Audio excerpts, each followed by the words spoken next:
Thank you, Michael, and thank you for the invitation to participate in your symposium today to discuss FTA's support of bus rapid transit systems. I enjoyed meeting with Michael last year at FTA headquarters in Washington, D.C. to learn more about the Institute for Transportation and Development Policy. Before I provide a summary of FTA's work to advance BRT across America, I would like to take the opportunity to recognize the heroic efforts of those who work in transit. Since the beginning of the public health emergency, the transit industry has provided essential services to communities large and small across our nation, transporting essential workers in healthcare, emergency response, and food services, jobs that have sustained all of us over the past several months.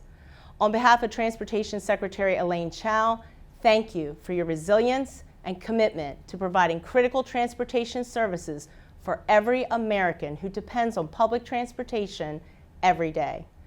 The Trump administration has taken a whole-of-government approach in responding to and recovering from COVID-19.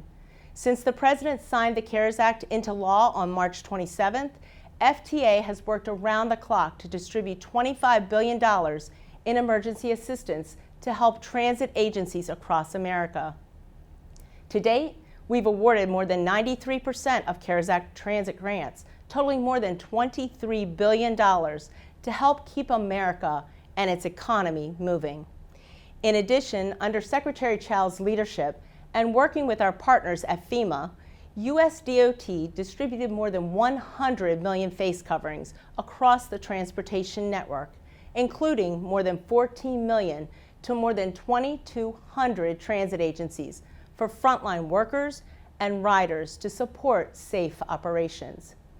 Infrastructure investment is also one of Secretary Chao's top priorities, and our administration has supported 40 BRT projects across the U.S., representing more than $1.2 billion in transit infrastructure investment. BRT offers many features today's riders have come to expect, like level boarding, automated fare payment options, and real-time arrival information. Unlike rail solutions, BRT can often be implemented more quickly and at a lower cost. In fact, years ago, FTA convened transit agency leaders and transportation researchers to share knowledge about BRT and launched and funded a demonstration program for 10 transit agencies to implement BRT on their systems. BRT systems now operate in many U.S. cities, with several in the planning or construction phases.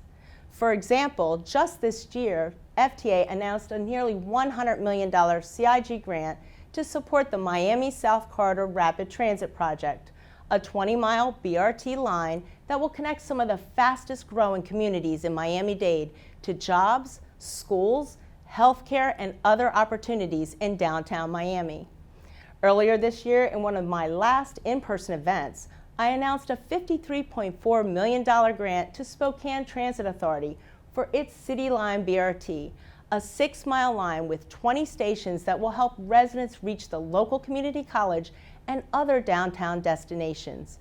And it was gratifying to participate virtually in an opening event last August for the Laker Line in Grand Rapids, Michigan, that was supported with a $56 million CIG grant, one of the very first grant agreements I signed as the acting administrator. The Laker Line provides a 13-mile transit connection between the Grand Rapids suburbs and downtown, with stops at a state university campus and along the Medical Mile. In addition to active projects, 32 BRT projects requesting $2 billion in capital investment grant program funding are proposed across the country, with total construction costs estimated at $5 billion. Many of the BRT projects we have supported under this administration represent strategic investments in large transit systems that improve connections throughout entire regions.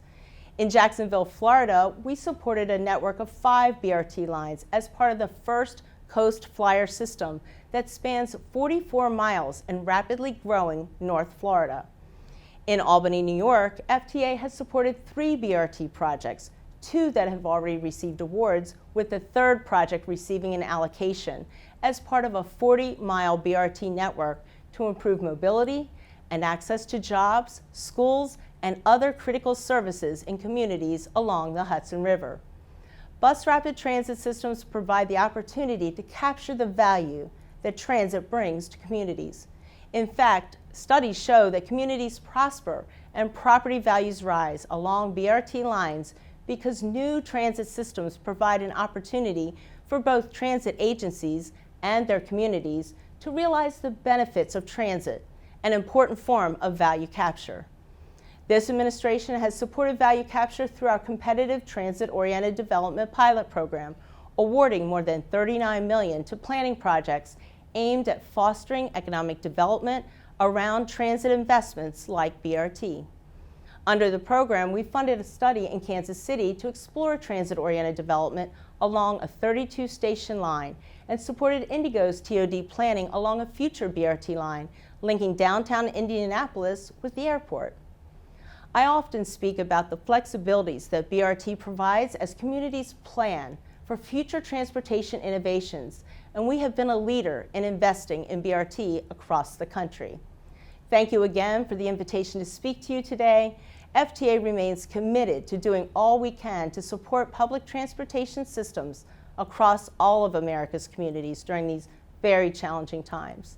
Thank you again on behalf of the Trump administration and Secretary Chao for all that you are doing to keep America and Americans moving.